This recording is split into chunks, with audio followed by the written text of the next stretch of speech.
What's up, everyone? Welcome to the podcast. I'm your host, Isaiah Copon. It's February 26, 2021, and this is Lift and Learn, episode 24. In this episode, I'll be breaking down the best and worst ab exercises and doing what makes you happy to be healthy. Before that, though, I'll talk a bit about what I've been up to lately, and that might include fitness-related topics, and it might not. If you want to follow me, your host, on Instagram, it's isaiah.copon, and you can also check out my website, isaiahcopon.com. The podcast is on Instagram at Lift and Learn Podcast, on Twitter at Lift and Learn Pod, and also on Facebook. You can just search Lift and Learn Podcast.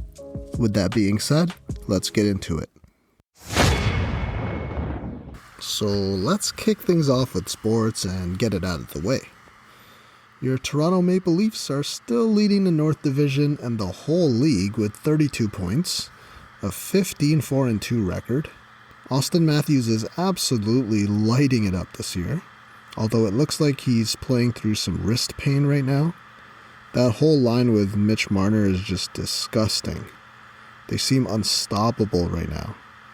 But we'll see when that playoff physicality comes into play and they have to play teams other than only Canadian teams, which most of them are pretty garbage.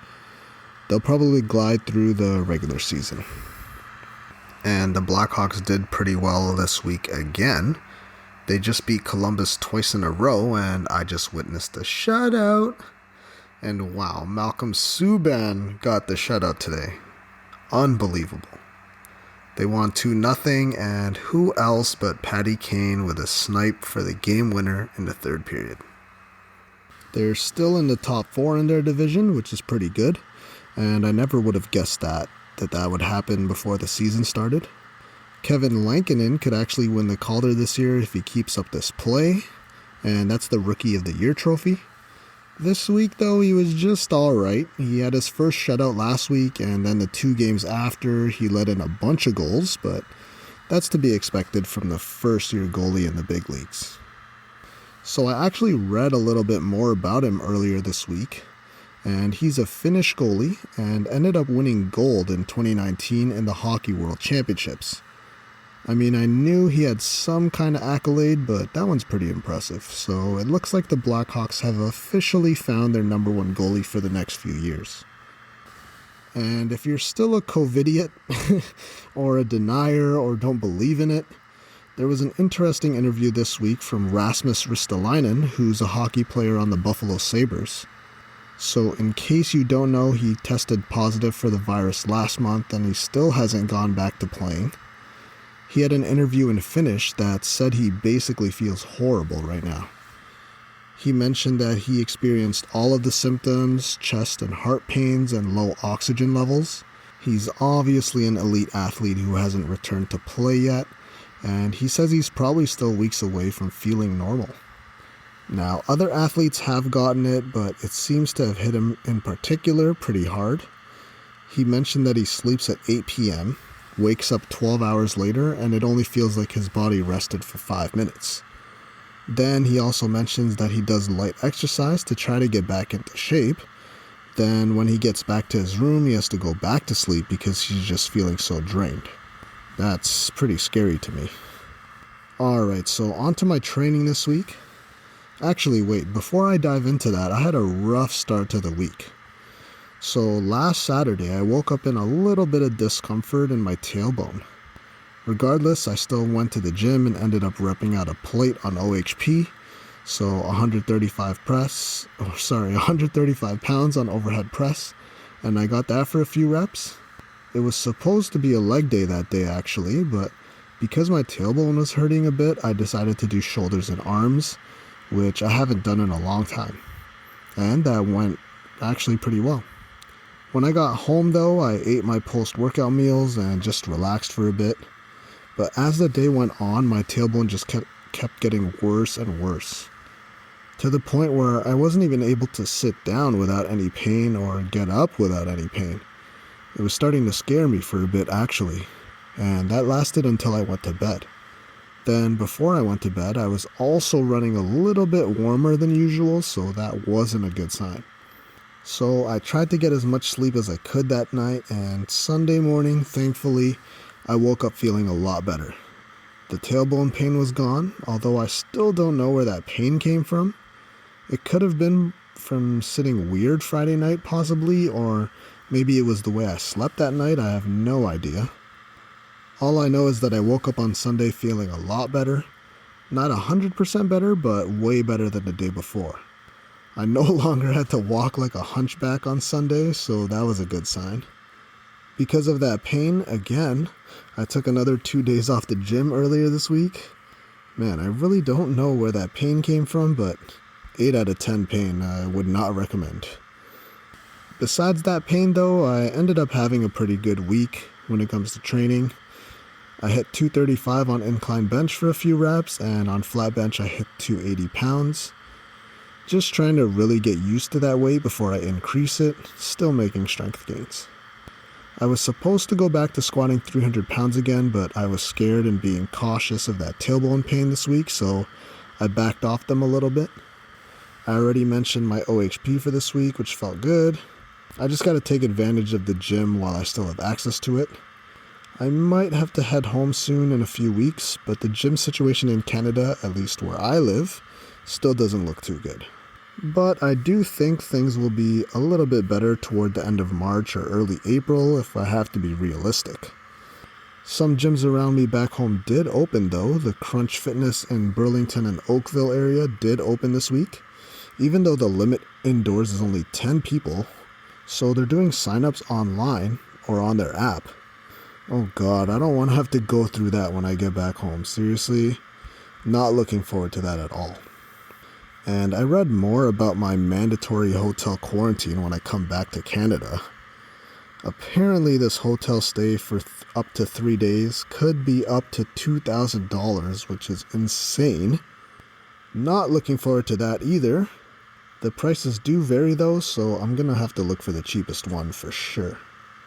And before we get into the fitness topics, there was a sleep study that popped up this week that highlighted the fact that irregular sleep can actually worsen your mood and increases risk of depression. This study was actually done on first-year med school residents.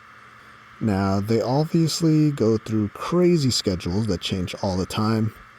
They have night shifts or 24-hour shifts where they barely get any sleep. So basically the study showed that those who had the fewest hours of sleep or sleep schedules that were all over the place tended to score higher on these depression symptom questionnaires. Again, this is pretty much what I've been saying about sleep on the podcast for a few months now, and I knew that it negatively affects your life if you don't get the right amount of it, and that's why I've been working so hard the past few years to make it a priority, so I hope you're doing the same. Topic 1. The best and worst ab exercises. This one's going to be pretty debatable, I think, because most people don't agree when it comes to ab exercises or really just exercises in general and what's good and bad. So these are really just my opinions, and I'll do my best to back up what I'm saying as opposed to just spitting out a list with no real explanation. That's why the podcast is great, because I can just elaborate and talk as long as I want. So before I get into the exercises, just know that to build up the abs optimally, you're going to want to find movements that actually do flex the spine a little bit. More specifically, your lumbar spine needs to be flexed during the movements to contract the abs fully. Now, this is a general rule of thumb and not the case all the time, since you can do some static movements that will still work the abs as well. So I decided I'll start with the worst ab exercises and go from there. And like I said, you can do static movements to work your abs, and here's the first one I'll go over, which is one of the worst movements when it comes to building your abs. And it's the traditional plank, which I've seen a lot, and the reason why I say this is one of the worst exercises to do is because of the way that I've seen it being done. The form could be improved a lot from what I've seen. Now, usually you'll just see people who get into the plank, sometimes their butt is way up in the air, or sometimes it's too low. So you're not really working the abs in any meaningful way. Now, I say this is one of the worst exercises, but you can actually make this movement a whole lot better to target your whole core. And you can do that by also tucking in your tailbone while performing this movement, so you basically squeeze your glutes or your butt while you do this. This will actually cause your abs to actually contract a lot more than usual. If your butt is in the air while you're doing this, your core activation will be nearly zero, and it's really an ineffective exercise. If you're more advanced, you can put a weight on your back while doing this, while doing a plank, so that there's more force that you'll have to counter as you do it. Another way to make it harder, so usually you'll have your elbows underneath your shoulders while doing this movement. So a way to make this movement harder is to actually slide your elbows farther up, so that you're lengthening your body a little bit, which will also cause your core to have to work a little bit harder. Alright, so the next movement when it comes to the worst movements to do for building your abs has to be the side bends. And I'm sure you've seen people do these because I see it all the time for some reason. So for the abs, these aren't really a great exercise, but they do have their own purpose. So if you're familiar with anatomy, the six-pack area that people focus on achieving, the part that's actually showing is called the rectus abdominis. And when you're doing side bends, you're actually not even hitting this area of the abs since you're not doing any lumbar spine flexion.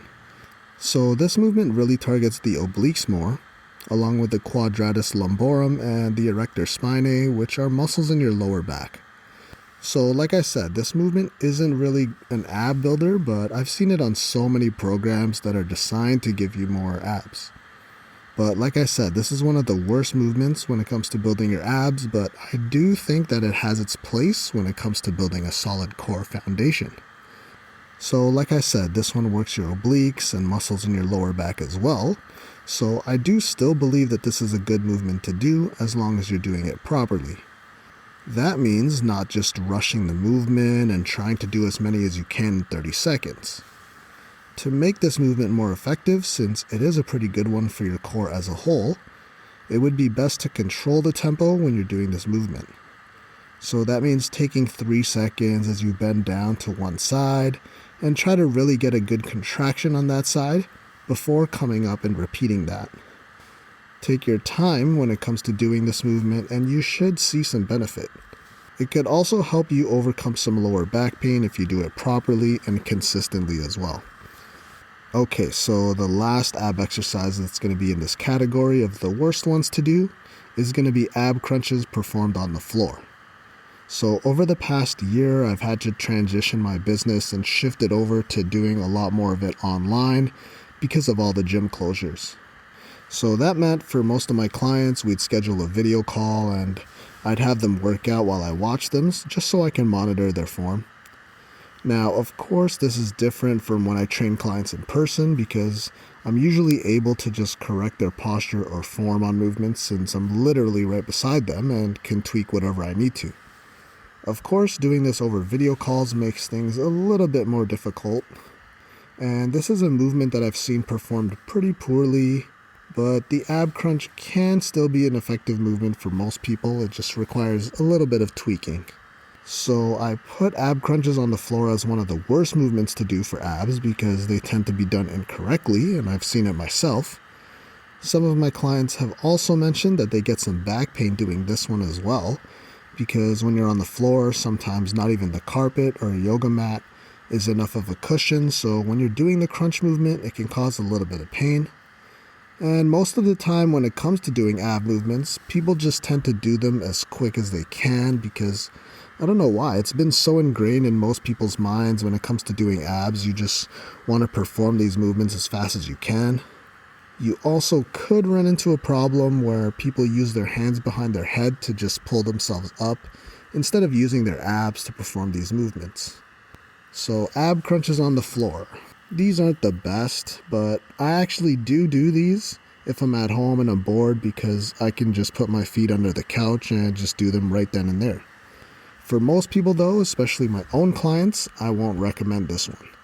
But like I said, there's a way to make ab crunches more effective if doing it on the floor causes pain for you. To make it more effective, invest in one of those big exercise or stability balls and do them on there instead. You're able to get a much fuller range of motion, honestly.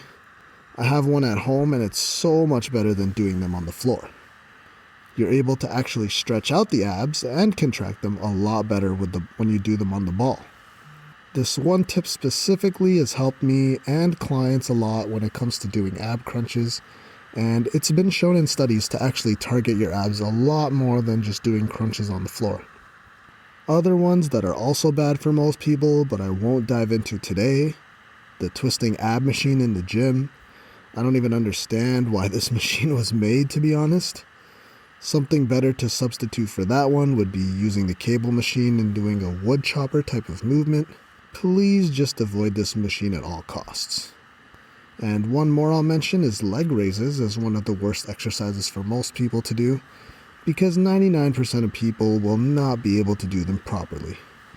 You'd have to be pretty elite in the gym to be doing these ones properly. Okay, so that's it for the worst movements to do, so let's get into what I think are the best movements when it comes to building the abs. So the exercise I think is one of the best exercises to do would have to be bicycle crunches. I think these are one of the best because it requires no equipment and you can do this at home literally anytime you want. For this one, you just get on the floor and you can have your arms by your head, not behind your head, and then you just basically crunch your body and bring your elbow to your opposite knee. Now, remember to do these slowly. It's not meant to be an AMRAP exercise. So that stands for as many reps as possible. So when you do bicycle crunches, it's not meant to be an exercise where you need to do as many as you can, as fast as you can for a minute. For this one, actually focus on contracting your abs during this exercise, and it'll be great to target all of your abs, upper and lower, along with some oblique work as well, since you're doing a little bit of twisting with this one. Again, do this slowly and make sure your abs do the work as opposed to just using momentum or using your hands to pull your head forward. Alright, the second movement is going to be ab crunches on a ball. Yes, I had to put this in one of the best movements to do as well, even though I already talked about it. And I do find this to be one of the best ones because it only requires an exercise ball. And again, you can just do them at home while you're doing anything, like watching TV or whatever, just any downtime you have. This one's also a really simple movement where you just have your lower back on the ball and you crunch up. I say this is one of the best movements because the ball allows you to extend and actually stretch your abs, as opposed to when you're doing them on the floor where your range of motion may be limited. So you're able to stretch the abs and contract them fully without any back pain that might happen when you're doing them on the floor. This is one of my go-tos, like I said, because you can just do them in your own home anytime you want. And again, studies show that it's way more effective than doing crunches on the floor. And last but not least, if you have access to the gym, then this one is for you and it's one of my favorites: cable crunches. These are what I think is the best movement you can do when you're in the gym. You can do these with a rope. I think that's the best attachment you can use. Now for this one, it's going to require you to actually keep your hips pretty stable and really contract your abs while blowing out all the air in your body. So you're squeezing your glutes so that you're stable, and then you're exhaling as you crunch the weight in. I see many people in the gym doing this one incorrectly too though, so form is going to be key here, and that's the case with pretty much all ab exercises, because you don't want your hip flexors to take over the movement, which is pretty common with any ab exercise. And if you're really advanced, leg raises are great to do. This one got a mention earlier as one of the worst exercises to do, but leg raises can actually be great if you're advanced. Now personally, I'm not even advanced enough to perform this one correctly, and I have yet to see anyone in person actually do one properly. But studies do show that if you're doing this properly, it could actually target your abs more than any other exercise I already mentioned. It targets your whole ab section and is a great one especially for the lower ones. For this movement, you hang off any kind of bar, usually the pull-up ones at the gym, and then you basically crunch or bring your legs up.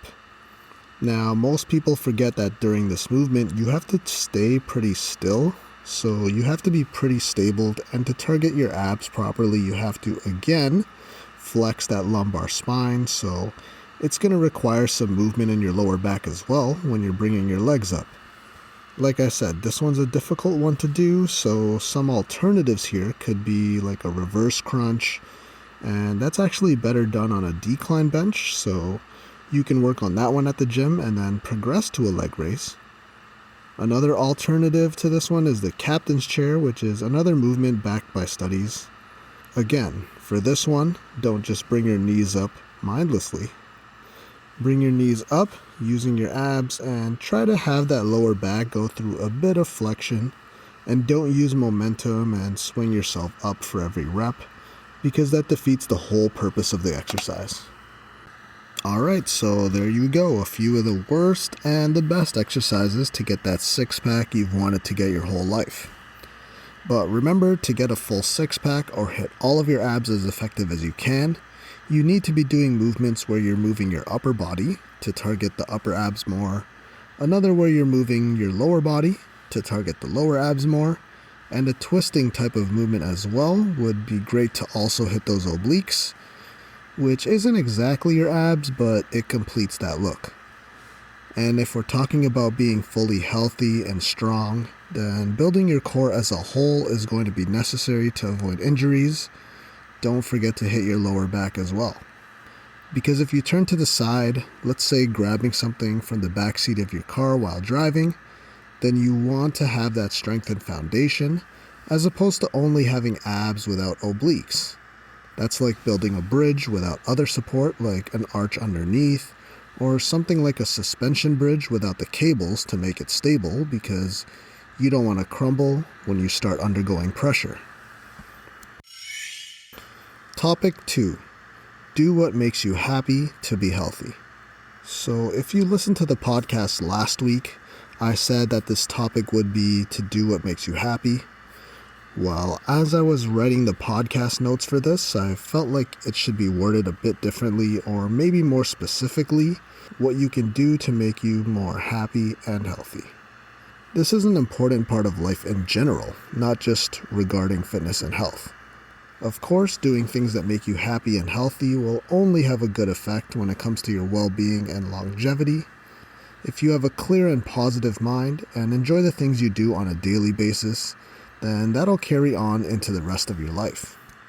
Of course, most people want to be happy all the time, but that's not going to be the case because life is full of ups and downs. And that roller coaster ride ultimately makes you the person you are. It's all about balance. But I think it's safe to say that being happy feels a lot better than being sad or depressed. Now, there's a guideline when it comes to doing what makes you happy. Watching Netflix and sitting around all day eating your favorite snacks might seem like something that makes you happy or something you enjoy, but that's obviously not going to be great for your health. That's something to think about. I'm not saying that you need to cut it out altogether. I know I won't, since I've spent the majority of my downtime in 2021 so far on Disney Plus, watching Marvel shows and the movies in chronological order up to Avengers Endgame. If you're like me, then just be sure that you're taking breaks and getting up every movie at least, or every episode, so that you're not in that sitting down or lying down position all day, which is going to cause multiple issues throughout your body, whether you can feel it or not. Now me, I'm a pretty happy person overall, but I've had clients that struggle with this because they don't really have any hobbies. It's just work, sleep, and repeat on most days of the week. In this case, it would be good to try not even just exercising, just any kind of movement. Getting up and going outside for a few minutes could help you in a situation like this. And the reason why I suggest something like exercise so often is because it's something that could actually make you happy and healthier, especially if we're talking about the long-term effects. Exercise and movements will trigger that part of your brain that releases endorphins throughout your body, which is the hormone that basically makes you feel good. You'll be stronger, you'll be able to live a more independent life for a longer amount of time, and you'll be more confident in yourself. Socializing with your close friends could help too, even if it's just over video calls. With the way things are these days, those calls could still lead to a bunch of laughs and even just smiling more, which is great for your spirit and the way you feel. Just be sure to do things that make you happy. Don't be catering to others all the time. If that means saying no to social plans or people around you who are toxic, then that's what you need to do sometimes. Something like journaling could also help you get rid of negative thoughts, or maybe you're writing down things you're thankful for. Or maybe reading a book could help you just get away and into another world, which could also contribute to happiness. You just have to find what works for you. There's really an infinite amount of possibilities when it comes to finding what makes you happy and healthy. I also dove into meditation on last week's episode, and that's another way that could help you find that happiness or improve your mood. When it comes to being happy or being upset, it's a domino effect. If you're always upset or angry in general, that's what's being portrayed out in the world. Spreading that anger to someone else could lead that same person to deflect their anger or the way they're feeling to someone else, and so on and so forth. That's why it's better to just take a step back and take a deep breath if you're in a negative mood, and just try to think of what the right thing to do would be, and if it's even worth it to just go down the dark route. It's that butterfly effect. If you're happy and people around you notice that, that also has the same domino effect. Now, of course, there are other things that contribute to your happiness too, like being satisfied with your life, financial stability, and a job you enjoy. But if you yourself are healthy, then this could help you achieve those things because it's contagious. And that concludes episode 24 of the podcast. Thank you for listening. If you really enjoyed the episode or my podcast as a whole, then please leave a review and comment on iTunes or whatever your choice of podcast platform is. Also, if you haven't already, you should hit that subscribe button because I'll be releasing episodes every Friday. If you want to follow me, your host, I'm Isaiah.Copon on Instagram, and you can also check out my website, isaiahcopon.com. If you want to follow the podcast, you can check out @Lift and Learn Podcast on Instagram, and there's also a Facebook page if you just search Lift and Learn Podcast. Again, thanks for listening, and be sure to tune in next week with another episode where I'll be talking about how often you should work out and if you should do HIIT to lose weight.